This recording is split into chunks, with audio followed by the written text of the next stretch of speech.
Excellencies, ladies and gentlemen, brothers and sisters.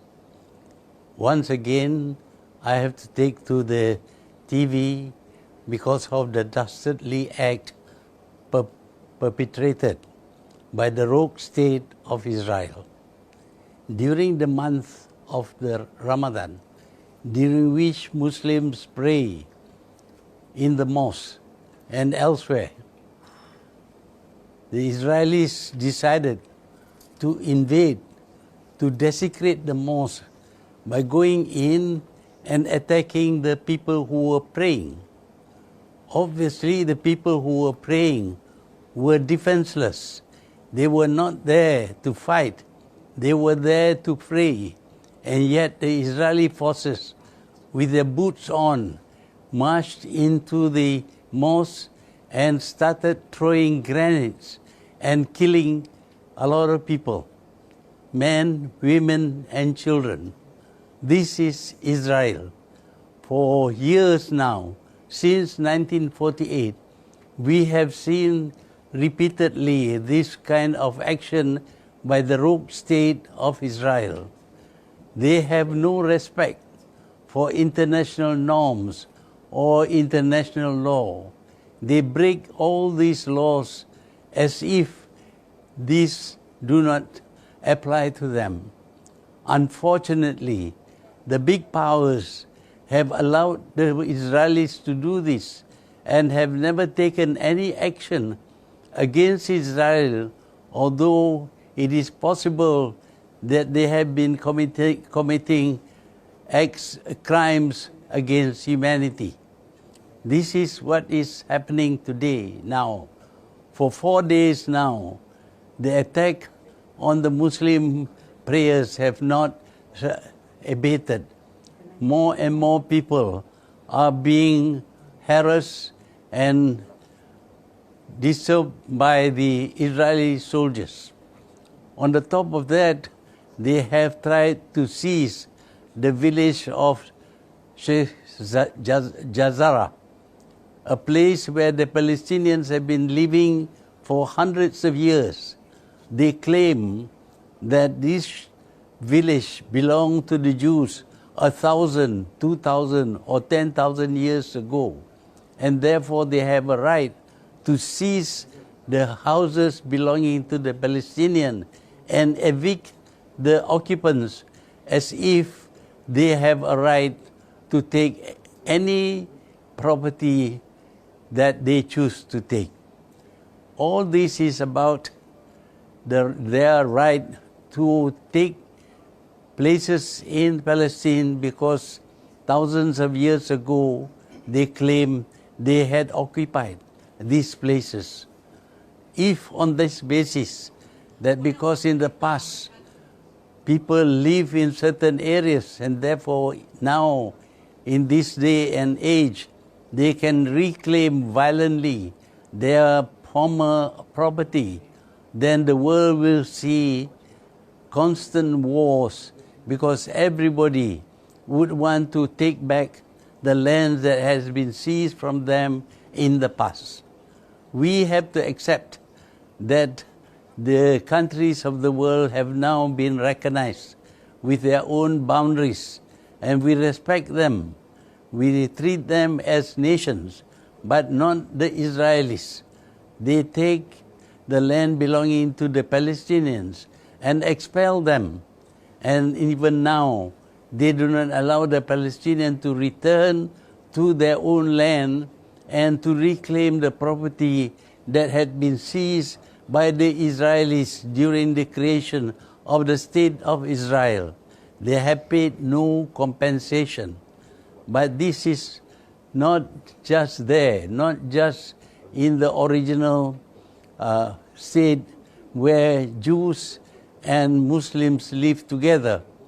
Now the Israelis are building settlements on foreign land, on land belonging to the Palestinians. This has never happened in the history of the world for any nation to build settlements in another nation and claim that settlement as being theirs. But this is exactly what the Israelis have done, and the Palestinians cannot even enter these places. This is Israeli justice, to seize what belongs to others as if they have every right to seize property belonging to others.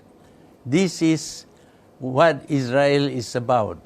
We would have thought that from the sufferings of the Israelis, of the Jews during the Nazi regime, when millions of them were put in concentration camps, that there is a feeling of sympathy for those who suffer. But instead of that, the Israelis now are inflicting the same kind of horror on the Palestinians in their attempt to seize Palestinian land.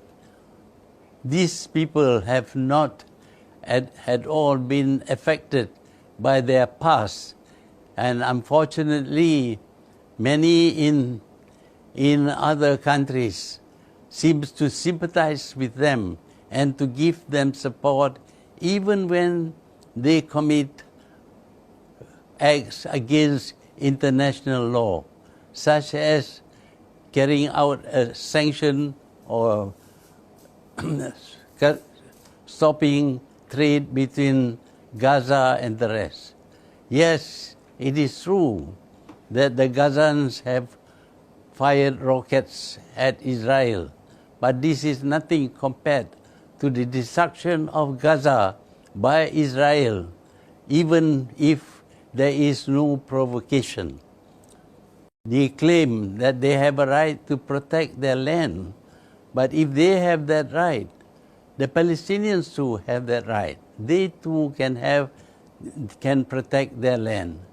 We had hoped that when there was this proposal that there should be a two-nation solution where we have the state of Israel and the state of Palestine, but every time work is done towards that aim, we find the Israelis committing more and more crimes against the Palestinians. The world should take notice of this. It is sad that world leaders who talk so much about human rights, about democracy, about the right of people to choose where they live, these people talk, but when this is done by Israel, when Israel breaches all the laws and the norms of the world leaders said nothing. They don't even blame Israel when Israel commits crimes against humanity. It is because of this that there will be no solution to the problems between Israel and the Arabs. I understand that the Arabs, the Palestinians have been condemned for so-called atrocities, but this is not what is committed by the Palestinians themselves. These are acts by individuals. It is unfortunate that these acts is based on, believed to be due to the teachings of Islam. Islam does not advocate violence or wars or killing people. Islam is for peace. It is important that we review the problem faced by the Palestinians in their dealing with Israel. At the rate that things are going, Israel is going to seize the whole of Palestine and declare it as Israel.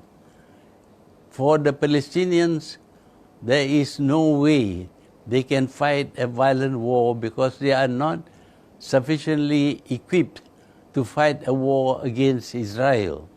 Besides that, if there is a war against Israel, we are sure that the Western nations would help Israel defeat any attack against Israel. This was what happened when the Egyptians attacked Israel. The Western nations provided arms and supplies to the Israelis to defeat the Egyptians. Now, most Arab countries are reluctant to take any action against Israel. In fact, some of them have decided that they should have relations with Israel. Maybe this will enable them to lessen the attacks against Palestinians.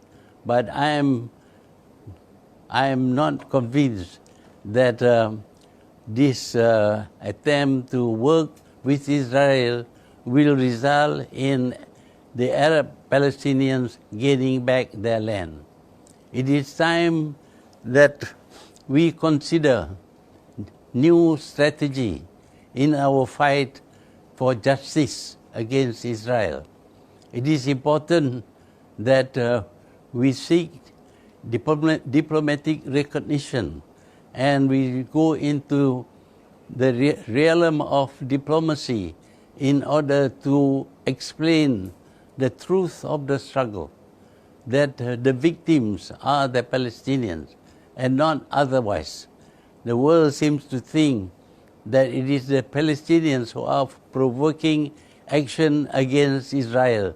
But as the case is seen today, while the Palestinians are praying in their mosque, the Israelis took a decision to invade and attack the Palestinians in the mosque. People who are praying are not a danger to anyone. They don't carry weapons in order to pray. But at a time when they are very weak, the Israelis choose to carry out their dastardly act. I hope that the whole Muslim world would realize that there is no way to deal with Israel that can bring about a fair and just result. Muslim countries must back the Palestinians to the hilt.